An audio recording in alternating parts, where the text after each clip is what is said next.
Hello guys, in today's video we're talking about how to fix Discord music bot lagging problem. So the answer is easy. Just go to the settings and then scroll down to the apps section and then go to the search and search Discord, and then go to the storage, and here you will find this clear cache option. Click on it. Now you can go check it if it worked. If it didn't, you can try to restart your phone or turn the Wi-Fi off and on, or the Bluetooth or the airplane mode.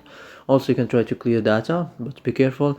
If you clear data, all the Discord's data will be deleted. This includes all files, the settings, the accounts, the databases, etc.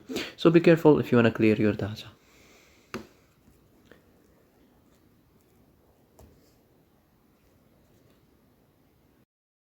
So that's it for today's video. I hope this is the answer you've been looking for.